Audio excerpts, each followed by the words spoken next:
días, hermanos. Hablábamos anoche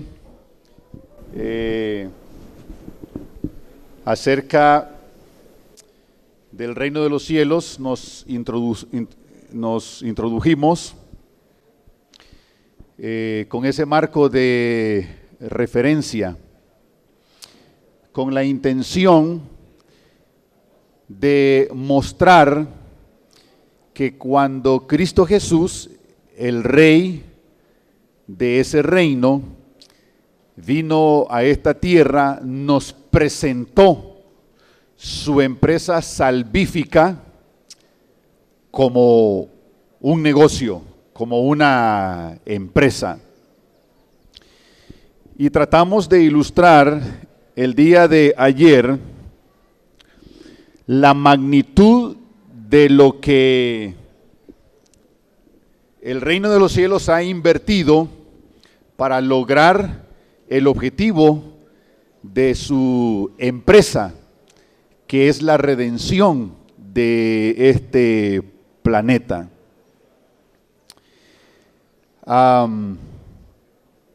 Solo para ilustrar también brevemente, si yo abro mi Biblia aquí en una página que tengo, está parte del capítulo 4 y parte del capítulo 5 de San Mateo. Solo en esta parte de la Biblia, solo en esta hoja, no en ambas, sino solamente en esta hoja, se menciona 7 veces el reino de los cielos. Solo en esta hoja aquí se menciona 7 veces. En la hoja, la primera mención aparece cuando Cristo Jesús inicia su ministerio. Arrepiéntanse porque el reino de los cielos está cerca. Es el versículo 17 del capítulo 4. Y después el versículo 23 dice que Jesús recorría toda Galilea enseñando en las sinagogas, anunciando las buenas nuevas del reino. Y más abajo, dichosos los pobres en espíritu, porque el reino de los cielos les pertenece. Y así hasta completar 7 menciones que el Señor Jesús hace solamente en esta hoja acerca del tema del reino de los cielos. ¿Por qué? Porque el reino de los cielos es importante. Hay demasiado invertido en esa empresa, en ese negocio. Hay demasiado, la totalidad de los recursos del cielo. El mismo rey de ese reino se arriesgó y no estimó el ser el rey de ese reino, el ser igual a Dios. No se aferró a esa condición, sino que se despojó, dice el apóstol Pablo en Filipenses, de esa condición y se humanó, se hizo uno entre nosotros para poder ejecutar el evento céntrico del plan de la salvación, que era su muerte y su posterior resurrección. Así que el reino de los cielos lo ha invertido todo para lograr su propósito. Con todo esto en mente, déjenme recordarles aquella expresión que el Señor Jesús utilizó en la parábola del dinero, ahí en Lucas el capítulo 19, cuando el Señor Jesús le encargó a su gente, a sus discípulos, a quienes le estaban escuchando, el negocio del reino. Les dijo el Señor Jesús: negociad entre tanto que vengo, porque se fue el dueño del negocio, el dueño de la empresa llamada Reino de los Cielos.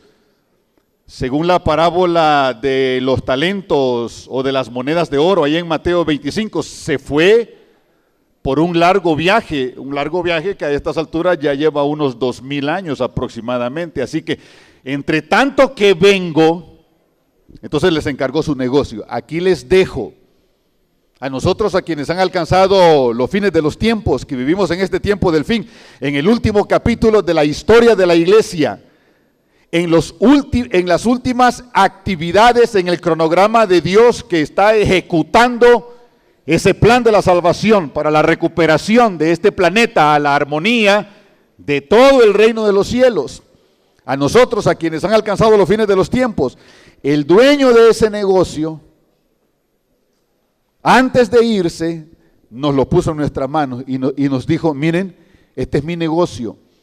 Se los he ilustrado de manera abundante. Sí, desde allá se los vengo ilustrando a lo largo de todo el registro bíblico. Sí, ¿cuál es mi negocio en esta tierra? ¿Cuál es mi empresa? ¿Qué es lo que estoy buscando con mi plan de salvación? Ese plan que fue concebido en los concilios eternos y que se hizo provisión en caso de que aquí en el mundo el hombre cayera en el pecado, porque se iba a poner un árbol de la ciencia del bien y del mal aquí en este planeta también, así como dice la sierva del Señor que en esos otros mundos creados por la mano de Dios y que forman también parte del reino de los cielos, allá también hay un árbol de la ciencia del bien y del mal. Patriarcas y profetas, dice eso la sierva del Señor, ¿verdad? Se ha mantenido su pecado, pero acá la cosa se arruinó, caímos en pecado y entonces Dios ejecuta su plan de la salvación.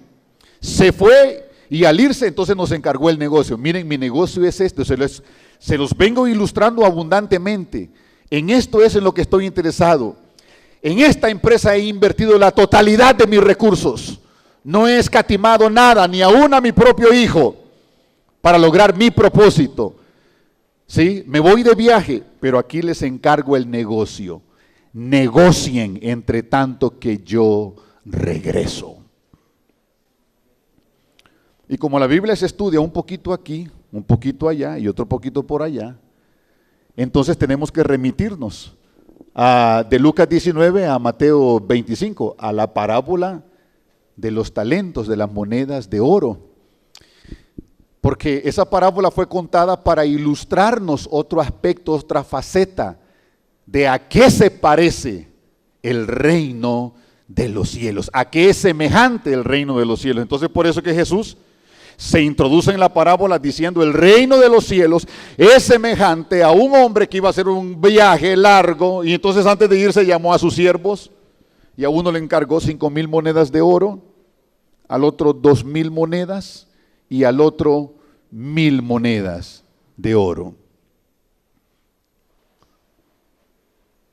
A cada uno, dice el versículo 15 de Mateo 25, a cada uno de acuerdo a su capacidad. Y después de transcurrido mucho tiempo, dice el registro bíblico, el dueño del negocio llamado Reino de los Cielos regresó de su largo viaje y se sentó con sus siervos a hacer cuentas, a medir el rendimiento de aquellos siervos a quienes el dueño de ese negocio, que lo ha invertido todo en esa empresa, les había encargado ese negocio en tanto él regresaba. Y se sentó entonces a hacer cuentas. Y el primer siervo regresó con las 5 monedas que había recibido y las puso delante de él, del dueño del negocio, las colocó.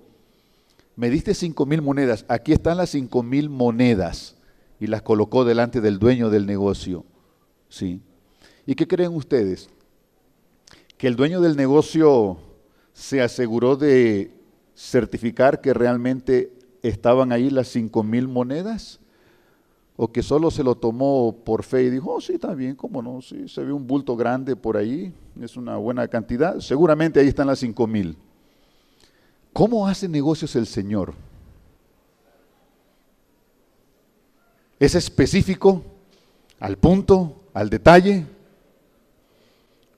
Pregúntenle aquí a los tesoreros de las iglesias locales o de los campos locales cómo hacemos negocio, cómo hace el tesorero de un campo local negocios sagrados con el tesorero de la unión, si es solamente por fe.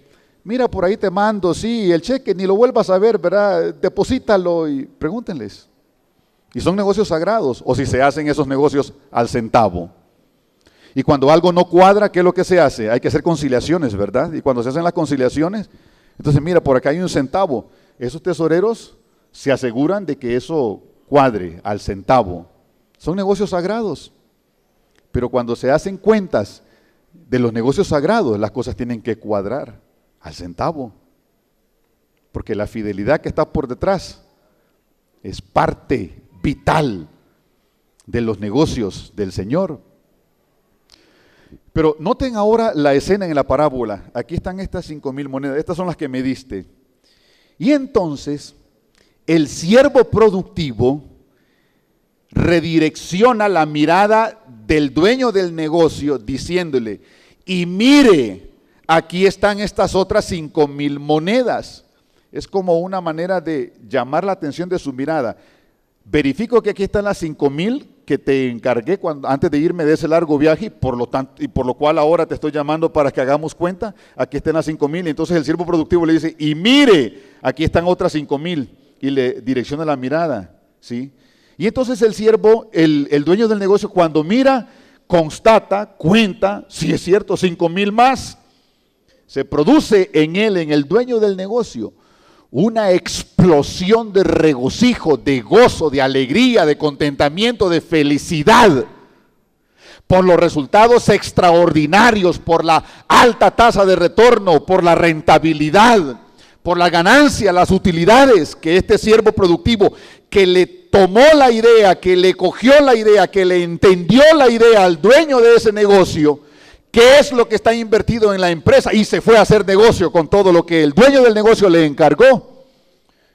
Y como resultado de haberse ido a hacer buenos negocios, entonces trae esos niveles de productividad, ante los cuales el dueño del negocio, el Señor Jesús, el Rey del reino de los cielos, no cabiendo de gozo en sí, le dice, bien hecho, siervo bueno y fiel.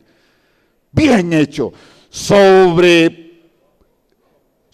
poco te puse para que hicieras mi negocio y has demostrado estos niveles de productividad. Te pondré en alto. Ven acá y entra en el gozo de tu Señor. Bien hecho. Vean al segundo siervo, 2,000, la misma escena, ¿sí? Pero a unos 5,000 y a otros 2,000, porque se trata de a cada uno según su capacidad, ¿sí? Pero los niveles de productividad extraordinarios también, de rendimiento, ganancias, utilidades extraordinarios. Están haciéndole grande el negocio. Negocien entre tanto que yo regreso. Les encargó y se lo están haciendo grande. Y las palabras de reconocimiento por parte del dueño del negocio para este segundo siervo productivo son las mismas, no cambian si ustedes se fijan en el texto bíblico. Bien hecho, siervo bueno y fiel. Viene a mi memoria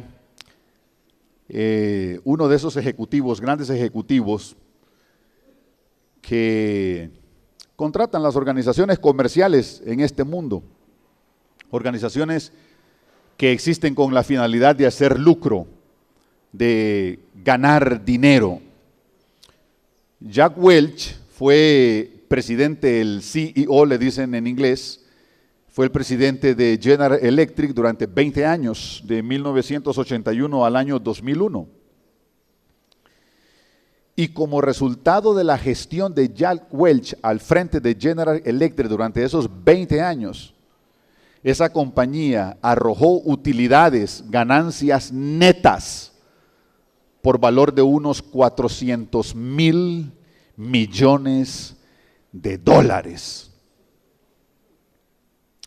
Miren, en este mundo en el cual vivimos hay dos tipos de organizaciones. Hay organizaciones con fines de lucro y hay organizaciones sin fines de lucro. Nosotros, por ejemplo, como Iglesia Adventista, somos una organización sin fines de lucro, es decir, el lucro no es la razón que nos hace existir como iglesia, ¿sí? Por otro lado, todo tipo de organización con fines de lucro o sin fines de lucro cuenta para lograr los objetivos de su empresa, de su organización, porque en algún momento establecen los objetivos. Nosotros existimos porque queremos lograr esto, 1, 2, 3, 4. Entonces toda organización, ya sea con fines de lucro o sin fines de lucro, cuenta con 4 tipos de recursos para lograr esos objetivos. recursos físicos, este edificio, por ejemplo, las oficinas de la Unión, de los campos locales, hospitales, etc. Y se refleja el valor de esos recursos en los estados financieros de nuestras instituciones, ¿sí? Así que si la organización, el lucro es su finalidad, necesita contar con recursos físicos, una planta donde hacen sus productos, etc. Si la organización es sin fines de lucro, necesita también contar con recursos físicos, aunque el lucro no es su finalidad. El segundo tipo de recurso con el cual cuenta toda organización son los recursos tecnológicos. Con fines de lucro o sin fines de lucro, las organizaciones cuentan con recursos, lo que la tecnología le pueda ir ofreciendo ahí en el mercado al momento. Las organizaciones van asimilando todas esas máquinas, equipos que la tecnología fabrica y entonces los implementan en sus operaciones para poder facilitarse el logro de los objetivos. En el año 1900 o 1901, cuando se dio una reforma en la estructura de la iglesia, por ejemplo, pues no existían las computadoras y cuánto equipo tecnológico hay, pero los equipos que la tecnología podía ofrecer en aquel tiempo, nuestra iglesia, que es una organización sin fines de lucro, los utilizaba para facilitarse la consecución de su misión. Y en tercer lugar, toda organización cuenta con recursos financieros para lograr sus objetivos, sus propósitos. Con fines de lucro, necesita recursos financieros para gerenciarlos, dirigir esos recursos financieros a fin de lograr sus objetivos, sus metas, que son de carácter económico. Y si la organización es sin fin de lucro, siempre necesita recursos financieros, pero ya no como una finalidad, sino solo como un medio para lograr el fin. En el caso de nosotros, por ejemplo, como Iglesia Adventista, somos una organización sin fines de lucro, precisamos de recursos financieros, pero esos recursos financieros, y cuya única fuente de estos recursos financieros son los diezmos y las ofrendas, no es el fin, porque el reino de los cielos, sus bóvedas, está interesado en llenar esas bóvedas no de dólares o de euros, sino de corazones redimidos por el poder de la gracia de Dios. Entonces, lo financiero, en esta empresa llamada Reino de los Cielos, en este negocio que el Señor nos encargó, es solamente un medio para lograr el fin grande que está por allá.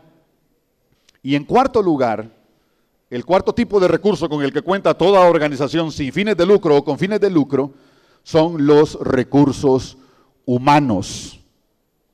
Por cierto, dicen los especialistas que el recurso humano es el capital más preciado que tienen las organizaciones. Ustedes saben, todos hemos escuchado eso. Esta mención nos va a servir un poquito más adelante de estos cuatro tipos de recursos. Entonces, Jack Welch, cuando le dieron la presidencia de General Electric durante esos 20 años, echó mano de estos tipos de recursos con los cuales contaba la compañía, los gerenció, los administró de tal manera que en el término de 20 años, su gestión arrojó utilidades netas a General Electric por valor de $400,000 millones. Es tan reconocido el éxito de Jack Welch al frente de esa organización con fines de lucro, que a ese nivel los altos ejecutivos no reciben un plan de jubilación, porque en vida son tan bien pagados. Por ejemplo, el presidente de Motorola, ahorita en este momento, si no mal recuerdo, su salario anual anda por alrededor de $106 millones, más acciones y participación en estos bonos, etcétera, etcétera. Entonces, cuando esta gente se jubila, las compañías a este tipo de ejecutivos de este nivel no acostumbra a hacerles un plan de jubilación, un plan de retiro. Pero con Jack Welch hicieron una excepción, el consejo directivo de General Electric, y dijeron: caramba, este hombre ha hecho tan bien, nos ha hecho ganar tanto dinero, que le vamos a hacer un plan de retiro. Jack, anualmente, pues ahí te vamos a mandar el reporte, el informe de una u otra manera, te vamos a depositar en tu cuenta $8 millones. Jack Welch es multimillonario, y por encima de eso, $8 millones. Por cierto, General Electric ha sido criticada por otras corporaciones por esta práctica, temiendo a aquellas otras corporaciones de que sus ejecutivos, cuando lleguen a la edad de retiro, entonces esperen algo similar. Entonces ha sido criticada. Pues fue su manera de decirle: hiciste bien, siervo bueno, nos hiciste ganar 400,000 millones, qué bárbaro, aquí están tus ojos, bien hecho, siervo bueno, etcétera. Es su manera. ¿Por qué? Porque es su finalidad, por eso existen en este mundo, por hacer dinero únicamente. Pero para que comparemos la magnitud insalvable que hay en la diferencia entre los negocios de una organización sin fines de lucro y el negocio del reino de los cielos, para que hagamos una comparación, recordemos que el Señor Jesús, enseñándonos acerca del reino, invitándonos a que acumuláramos tesoros en el reino de los cielos y no en esta tierra, nos enseñó que lo que es tan importante para estas organizaciones con fines de lucro en esta tierra, a lo que le dedican su mejor esfuerzo, su mejor energía, su mejor entrega, su mejor dedicación, que es a hacer únicamente dinero. El Señor Jesús nos enseñó que ese dinero que es tan importante para ellos, en el reino de los cielos, se apolía, se derrumba, se oxida. ¿Sí? Entonces, cuando uno ve esa comparación, es otra manera de entender, caramba. Si esto que es tan preciado para los reinos de este mundo, para las organizaciones con fines de lucro de este mundo, que viven para hacer dinero, únicamente esa es su finalidad y última razón de ser. Y si el Señor Jesús dice que esto es tan vital, aunque sean enormes los volúmenes de utilidades, que esto allá en su reino se apolía, se oxida, se corrompe, quiere decir entonces que el negocio del reino de los cielos, que el Señor nos encargó, es algo grande y que se justifica y que uno puede entender que lo que el Señor espera de nosotros, a quienes nos encargó un pedacito de ese negocio, es altos niveles de rendimiento, altos niveles de productividad, no desperdicio de esos recursos. Y si logramos identificar que hay desperdicio de esos recursos en alguno de esos rubros, entonces con la bendición del Señor, que el Señor nos dé maneras, ideas, formas, cómo lograr revertir alguna situación de pérdida que podamos identificar. Si le hacemos un diagnóstico a la iglesia y los recursos con los cuales la iglesia cuenta y que han sido puestos bajo nuestros cuidados, esos recursos para hacerle el negocio al Señor, si después de hacer ese diagnóstico encontramos que hay déficit, que hay pérdidas, entonces no nos podemos quedar de brazos cruzados. Algo tenemos que hacer, ¿no les parece, mis hermanos? Algo tenemos que hacer. Miren cómo es el Señor en su negocio. El tercer siervo de la parábola, conocemos la historia, vino, no presentó nada. Es más, presentó un informe con pérdidas. No solo trajo la misma cantidad que había recibido, porque aquí todos sabemos que el dinero pierde poder adquisitivo al transcurrir el tiempo. Lo que usted se podía comprar con $100 hace 20 años, usted sabe que hoy no se compra lo mismo que compraba hace 20 años con $100. Usted no se compra con esos mismos $100 aquello. ¿Sí? Porque en el tiempo. Y recuerden entonces que la parábola dice que después de mucho tiempo el Señor volvió. Así que ese mucho tiempo transcurrió y ese hombre improductivo, lo que se le había confiado, ese pedacito del reino que se le había confiado, lo enterró y estaba ahí. Cuando vino entonces trajo un informe, un reporte con pérdidas. Y por encima de eso, como si esto no fuera suficiente, este siervo improductivo le dijo al dueño del negocio: mira, yo sabía que tú eres un hombre duro, que cosechas donde no has sembrado y recoges donde no has esparcido. Y como sabía que eras un hombre duro, entonces lo que hice fue que enterré tu dinero. Y bueno, ahora que ya regresaste, lo saqué y aquí te lo pongo delante de ti.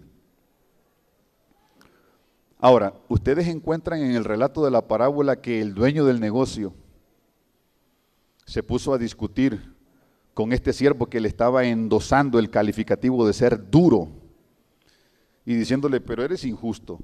Viste que estos dos fueron productivos. Mira los niveles de rendimiento que trajeron.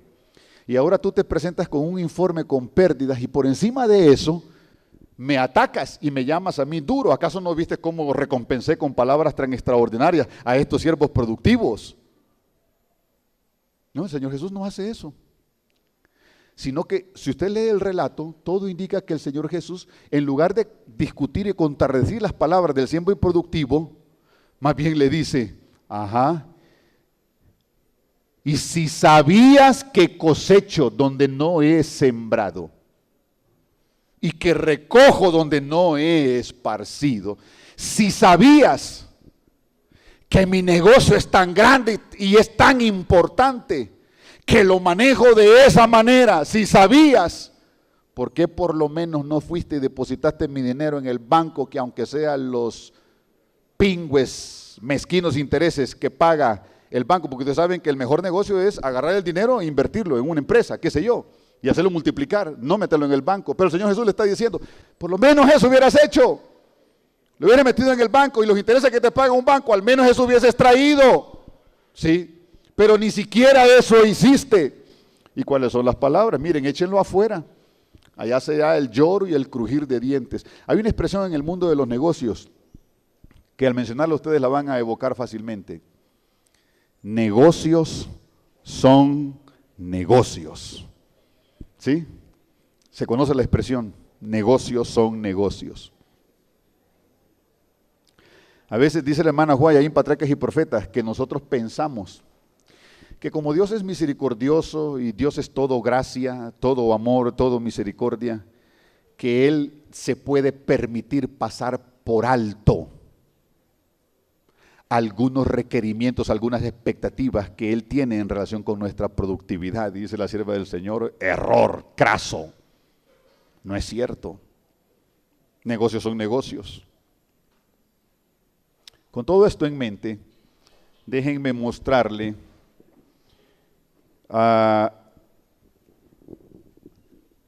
un objetivo del plan de crecimiento integral, solamente uno, y no lo voy a desarrollar completamente porque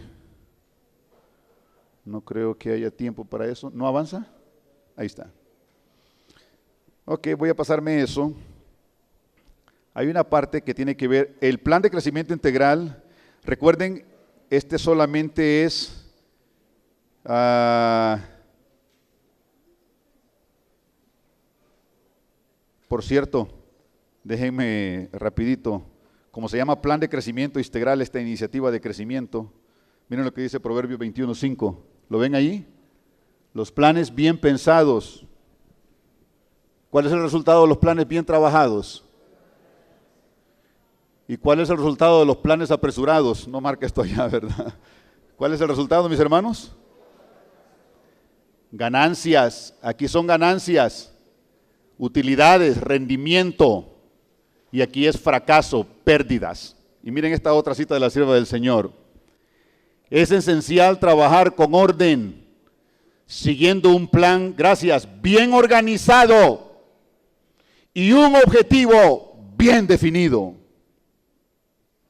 Dios hablándonos a través de su sierva, Evangelismo, página 73. Y miren esta otra cita, Patriarcas y Profetas. Satanás, con planes abarcantes y bien organizados y con maravilloso poder, trabaja por mantener engañados a los hombres del mundo. Dios, el ser infinito y omnisciente, ve el fin desde el principio y al hacer frente al mal trazó planes extensos y gran alcance. Pero noten qué interesante. Acá la sierva del Señor dice que es esencial trabajar con orden siguiendo un plan bien organizado, ¿correcto? Y acá Satanás, miren lo que hace Satanás, con planes abarcantes y bien organizados, ejecuta sus proyectos del mal. Quiere decir que Satanás es muy obediente a lo que dice la sierva del Señor en la segunda cita, ¿verdad?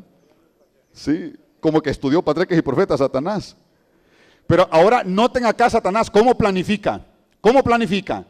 Planes abarcantes y cómo bien organizados, y los ejecuta con el maravilloso poder que tiene Satanás. Gracias. ¿Sí? Así los ejecuta con maravilloso poder. Ahora, pero ¿quién más planifica? ¿Planifica Dios? ¿Sí? El ser infinito y omnisciente trazó planes extensos y de gran alcance. Su plan de la salvación, concebido en los concilios eternos. El plan de la recuperación del dominio del reino. ¿Sí? Ahora, ¿a quién le aprendió Satanás a planificar? ¿A quién le aprendió? Pues por supuesto, cuando era el querubín protector allá en el cielo. Le aprendió, y le aprendió bien. ¿Qué dicen ustedes? Magistralmente. Ahora, ¿podemos aprenderle nosotros al Señor? Sus hijos, que sí estamos enrolados en sus fuerzas, en las huestes del bien, que no queremos hacerle el negocio a Satanás. ¿Le podemos aprender nosotros a Dios? A planificar aquí en su iglesia, a detectar, diagnosticar dónde hay pérdidas, qué sé yo, y planificar para revertir ese estado de situación y hacerlo completamente diferente. Con todo eso en mente, entonces, déjenme presentarles una el PCI tiene dos objetivos. Ahí está en la pantalla, objetivos del PCI. Tiene solamente dos objetivos. Es más, el segundo objetivo está relacionado con el primero, pero lo pusimos como segundo solo para especificarlo, para remarcarlo, subrayarlo, pero está tocado en el primero. ¿Por qué el PCI tiene solamente entonces dos objetivos? O prácticamente uno. ¿Por qué? Porque le aprendemos al Señor en su palabra. Nosotros tenemos los principios, las guías, las orientaciones en su palabra y en el espíritu de profecía. Le aprendemos. Recuerden que Él nos dio ejemplo, nos plantea modelos para nosotros mirar ahí. Ah, así hace el Señor, así. Y de esta manera, Señor, aquí estoy. Toma mi mente, mi alma, mi corazón, mi ser. Utilízame, Señor, para llevarle a tu iglesia una iniciativa que procure esto, aquello, lo otro, y entonces ya usted establece lo que quiere lograr. ¿Sí? Entonces, del modelo, ¿por qué le copiamos al Señor? ¿Cuántas misiones tiene la iglesia? ¿Cuántas misiones tiene la iglesia? Una. Imagínense, el Señor nos hubiese dejado dispensación cristiana. Aquí están tus misiones. 1, 2, 3, 4, 5, 20, 25, 26. Usted sabe, la capacidad de concentración que tenemos los seres humanos, pues es limitada, distractores y qué sé yo, ¿verdad? Entonces el Señor, un objetivo, una misión. Y todos los recursos con los cuales cuenta su organización en esta tierra, su agencia en esta tierra, todos los recursos con los cuales cuenta esta organización sin fines de lucro, deben ser orientados hacia la consecución, hacia el logro de ese único objetivo. Entonces le tomamos el modelo al Señor. Plan de crecimiento integral, PCI, un objetivo. 2. Si ustedes quieren llamarlo así. Así que me voy a concentrar en el primer objetivo del PCI. Ahí está. Formar, ¿dónde? En el carácter del miembro de iglesia, a manera de hábitos, los 4 indicadores o características del discipulado cristiano. Ahora, usted sabe que la gente cuando se pone a hacer objetivos, de lo que sea, la educación de sus hijos es una empresa, es un negocio. Su matrimonio es un negocio, es una empresa. Sus finanzas, cómo usted las va a organizar, cómo las va a planificar, etcétera, es una empresa.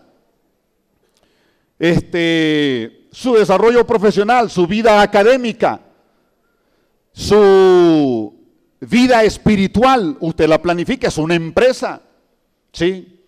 Todo lo que establezcamos objetivos, metas, se convierte en una empresa. Entonces, cuando la gente se da la tarea de enunciar los objetivos, ustedes saben que uno es muy cuidadoso, ¿verdad? Y busca las palabras y se las rebusca, quita una, pone la otra, no, todavía no dice exactamente lo que quiero transmitir, y se busca por aquí la otra, y hasta que finalmente usted logra algunas frasecitas por ahí conectadas una con la otra, y entonces cuando se lee así, aquí ya logra transmitir el ideal que se está buscando con esto. Entonces, este es el objetivo principal del PCI, ¿sí? Y fue elaborado así, de esa manera, quitándole, hasta que finalmente, al presentarlo ante el pueblo del Señor, entonces le decimos, hermanos, iglesia, miren, esto es lo que buscamos lograr a través del PCI. El PCI tiene sus materiales, sus recursos, sus actividades, sus programas, tiene sus manuales. Está organizado en 2 etapas y para cada etapa hay sus manualitos donde aparecen el cronograma de actividades que se debe de seguir para ejecutar todas esas actividades y aparecen los materiales que se necesitan, los recursos, las herramientas que se necesitan para ejecutar todo lo que está cronogramado, ¿sí? Entonces, a través de sus 2 etapas, a través de todos los recursos, de los materiales, de las herramientas, de los programas que forman parte del PCI, todo eso como un arsenal, porque la guerra no se hace con un solo tipo de arma, ¿sí? Cuando 2 ejércitos traban combate, Segunda Guerra Mundial, las fuerzas del eje, Alemania, Italia y Japón, vamos a hacer la guerra solamente con M14, por decir un tipo de fusil.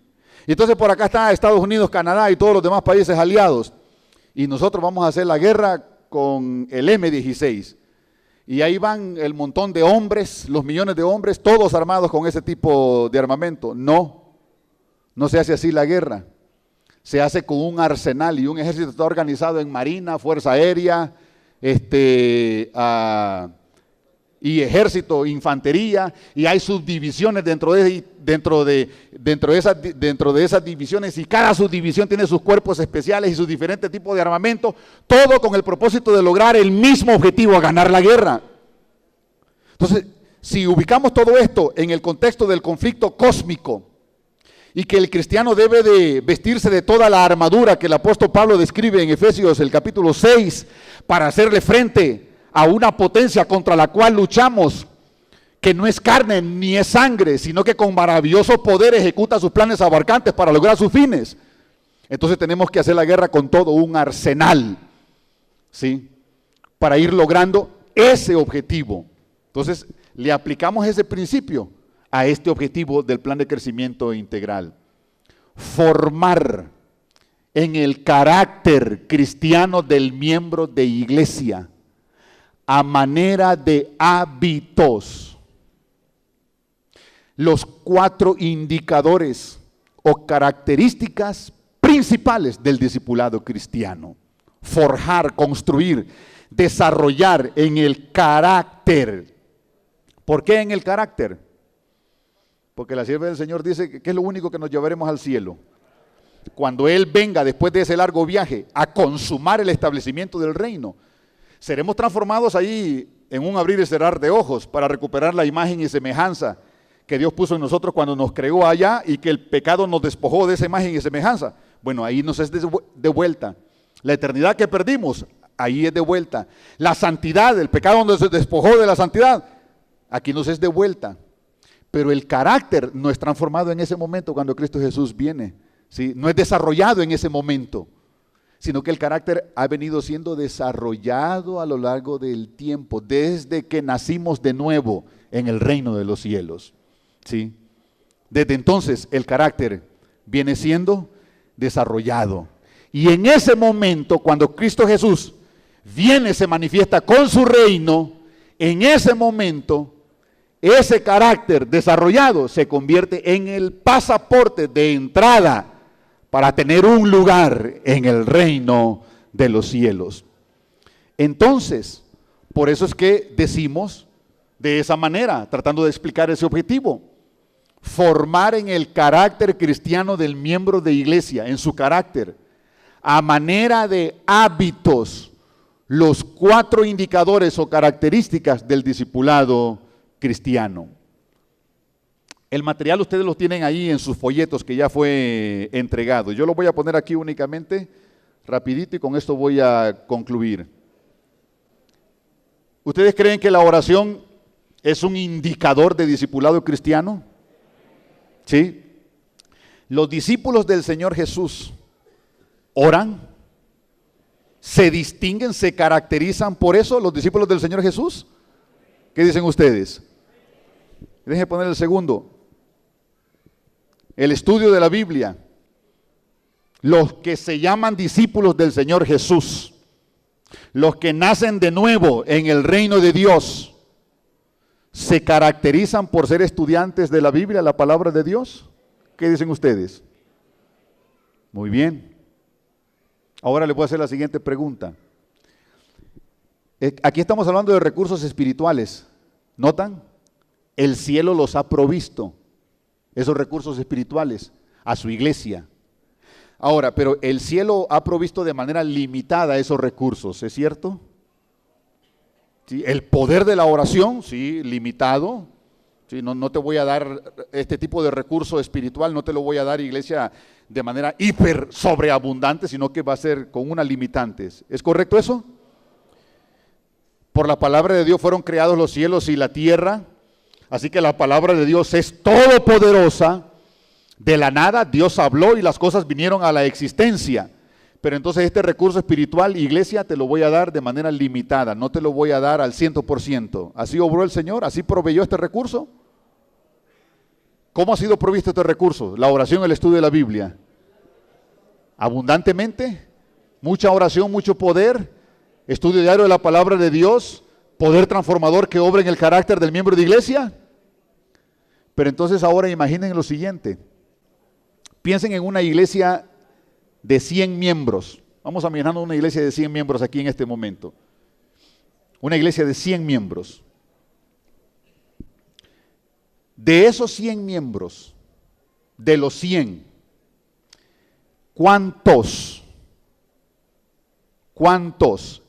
¿en cuántos se está dando un aprovechamiento? No vamos a decir al máximo, pero sí muy significativo del recurso de la oración. ¿En cuántos? ¿Cuántos están viviendo ese orar sin cesar, ese con toda súplica y ruego en todo tiempo? O como el ejemplo de Job, que muy de mañana se levantaba para conectarse con Dios y hacía de esa práctica una costumbre cotidiana, dice Job 1:5. ¿Cuántos? ¿10%? ¿Usted creen que 80 tienen, de los 100, 80 están aprovechando al máximo ese recurso? Las organizaciones con fines de lucro de este mundo cuentan con aquellos otros 4 tipos de recursos, pero con este no.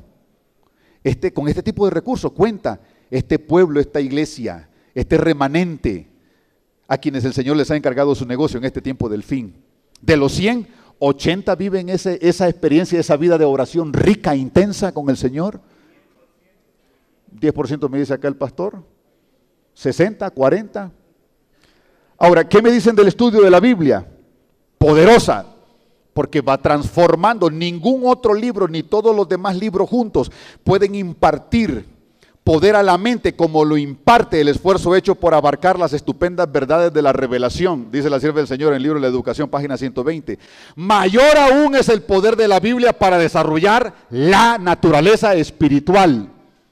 De los 100, ¿cuántos están viviendo esa experiencia? ¿80? ¿Cuántos leen su año bíblico por lo menos una vez al año? Que es lo menos. 3 capítulos diarios y 4 el día sábado. ¿Cuántos? ¿80 lo leen? ¿60? ¿40? ¿Será que en esa iglesia de 100 miembros, 20 se leen por lo menos su Biblia una vez al año? Entonces, hermanos, ¿hay desperdicio de recursos en esos 2 rubros que acabamos de mencionar? Y voy a mencionar el tercero rapidito. Diezmos. Ahí dice diezmos y ofrendas. Diezmos, estamos hablando ahora de recursos financieros. De los 100 miembros que hay en esa iglesia, ¿cuántos son fieles en devolverle al Señor el diezmo? Que es la única fuente de recursos financieros con que cuenta esta iglesia para financiar su misión y alcanzar su objetivo grande, aquel allá. No hay otra fuente. Y no podemos hacer otro tipo de negocios para ganar dinero y decir, lo vamos a invertir en el objetivo. No, Dios ya estableció, es a través del diezmo. De los 100, ¿cuántos son fieles? ¿80? ¿Qué dicen, hermanos? Contéstenme, por favor. ¿60? Allá miro varias manos. ¿50? ¿50? 5 me están diciendo por ahí algunos. Bueno, hay casos extremos, ¿verdad? De los 100, si la iglesia tiene 100 miembros, ¿cuántos de los 100? Los tesoreros pueden dar fe de eso. Eso es fácil. Ahí están los registros, los informes mensuales. ¿Sí? ¿Cuántos? Y se pueden identificar con nombre y apellido. por donde se está yendo esa fuga de capital, capital que se necesita para financiar las operaciones del reino de los cielos en su proceso de consumación. Dice la sierva del Señor en Evangelismo, página 187, si los medios fluyeran a la tesorería exactamente de acuerdo con el plan de Dios, la 10ª parte de todas las ganancias, habría abundancia para llevar adelante su obra. Habría abundancia. Significa que no la hay. ¿Por qué? Porque hay un alto porcentaje de infidelidad en el diezmo. ¿Y qué me dicen de la ofrenda? Les voy a hacer esta pregunta. Tenemos gente en la iglesia que diezma, pero que no ofrenda. Entonces la infidelidad en las ofrendas es mucho mayor que en el diezmo, ¿cierto? Ahora, estamos tratando de hacer un diagnóstico aquí a la carrera rápido. Ya me están descontando tiempo del siguiente periodo, si ustedes se dan cuenta, ¿sí? Pero necesito terminar esto de estos objetivos, este objetivo rapidito. Estamos haciendo un diagnóstico para identificar cómo está operando el negocio del Señor que se llama Reino de los Cielos en esta iglesia. Estamos haciendo un diagnóstico. Y no nos podemos quedar solamente con el diagnóstico, sino que una vez identificado el problema, entonces a agonizar de rodillas ante la presencia del Señor. Señor, ¿qué vamos a hacer para proponerle a nuestra iglesia una vía de solución? Una iniciativa para revertir ese estado de situación. ¿Qué vamos a hacer, Señor? ¿Es ser responsable con el negocio del Señor? ¿Atacar esta problemática de esa manera? Tenemos que hacerlo. ¿Se dan cuenta? Y termino con esto. Es un indicador de discipulado cristiano el participar en el cumplimiento de la misión evangelística de la iglesia. ¿Qué dicen ustedes? ¿Es un indicador de discipulado cristiano? Cuando la persona nace, cuando es bautizado, la persona, ¿se acuerdan una cita en servicio cristiano de la sierva del Señor? ¿Cómo nace? ¿Cómo qué? Como misionero. Ahora, ¿se acuerdan de los 4 tipos de recursos? Mencionamos recursos espirituales. No están en los 4 tipos de recursos de las organizaciones sin fines de lucro. Nosotros sí los tenemos. Recursos financieros y ahora estamos con recursos humanos. ¿Cuánto aprovechamiento estamos haciendo del recurso humano con el cual cuenta la iglesia, de todo ese potencial? Eso que dicen que el recurso humano es el capital más valioso que tiene toda organización. ¿Cuánto? De los 100 miembros que tiene una iglesia, de los 100, ¿cuántos participan en el cumplimiento de la misión evangelística de la iglesia? ¿80? 60, los mismos que diezman y los mismos que oran, los mismos que estudian su Biblia, le dice mi hermano. 40%, 40, 20. En el caso de los pastores, ¿se dan cuenta? Los pastores cuando llegamos al distrito, por ejemplo, identificamos las fuerzas evangelísticas con que contamos en el distrito. Ustedes se dan cuenta, queridos pastores, cómo dependemos nosotros de esos 5, 10 o 15 hermanitos que dan estudios bíblicos, de los 5 o 6 que saben dar campañas evangelísticas, cómo dependemos de ellos, ¿sí? Hay fuga de potencial, de recurso humano que Dios ha investido con poder para que le hagan su trabajo en todo esto. ¿Hay fuga? ¿Qué vamos a hacer? Lo vamos a explicar brevemente en la siguiente participación. Gracias, hermanos. Dios les bendiga mucho.